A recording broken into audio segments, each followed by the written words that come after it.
Hi అండి, welcome to Annapurni talks. ఇవాళ recipe ఏంటంటే నిమ్మకాయ పులిహోర అనమాట. చాలా అంటే చాలా టేస్టీగా ఉంటుంది.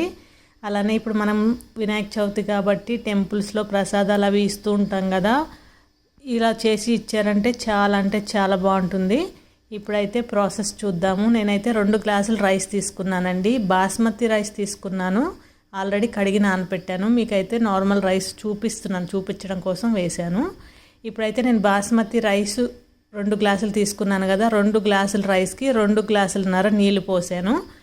2.5 గ్లాసులు వాటర్ పోసుకున్న తర్వాత 1/4 చెంచా పసుపు, ఈ రైస్కి సరిపడా సాల్ట్ వేసుకొని కొంచెం ఆయిల్ వేసుకొని మూత పెట్టుకొని 1 విజిల్ పెట్టుకోవాలండి.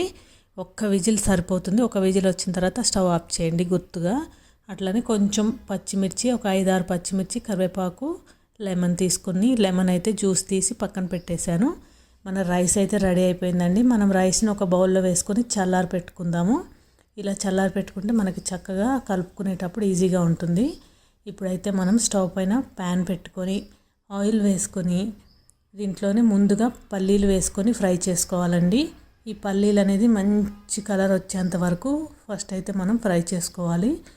మంచి దోరగా ఈ విధంగా ఫ్రై చేసుకున్న తర్వాత ఒక పెద్ద చెంచా పచ్చెనపప్పు, 1 చెంచా మినప్పప్పు, 1 చిన్న స్పూను జీలకర్ర, 1 చిన్న స్పూన్ ఆవాలు వేసి మంచిగా దోరగా వేయించుకున్నానండి. ఇవి వేగిన తర్వాత ఒక 5-6 ఎండుమిరపకాయలు కూడా వేసుకొని వీటిని కూడా ఆయిల్లో మంచిగా ఫ్రై చేసుకున్న తర్వాత ముందుగా మనం కట్ చేసి పెట్టుకున్న పచ్చిమిరపకాయలు కూడా వేసుకొని చక్కగా ఈ ఆయిల్లో ఫ్రై చేసుకోవాలి. ఈ పచ్చిమిరపకాయలు అనేది మంచిగా వేగితే మనం పులిహోర తినేటప్పుడు కూడా వీటిని నంచుకొని తింటే చాలా బాగుంటాయి.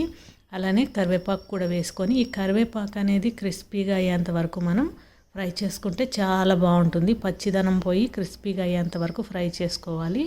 దీంట్లోనే 1/4 చెంచా నుంచి 1/2 చెంచా వరకు ఇంగువ కూడా వేసానండి. ఇదంతా కూడా మంచిగా పోపు అయితే ఫ్రై అయిపోయింది. ఇప్పుడైతే స్టవ్ ఆఫ్ చేసుకొని మనం పులిహోర అనేది కలిపేసుకుందాము. ఇప్పుడైతే స్టవ్ ఆఫ్ చేసేస్తున్నానండి. చూసారు కదా, మన రైస్ అయితే చల్లారింది. దీంట్లో కొంచెం సాల్ట్ వేసాను. సాల్ట్ వేసి నిమ్మరసం వేసేసి ఫస్ట్ అయితే మనం కలుపుకోవాలి. ఇలా వేసి కలిపితే మనకి రైస్కి అనేది ఈ పులుపు అనేది కరెక్ట్గా పడుతుంది. పోపు అంతా వేయక ముందే ఇలా వేసి మనం నిమ్మరసాన్ని ముందుగా కలుపుకోవాలి. ఇలా కలుపుకున్న తర్వాత మనం పోపు రెడీ చేసి పెట్టుకున్నాం కదా, అది వేసేసుకొని చక్కగా ఈ రైస్కి పట్టించేయాలన్నమాట.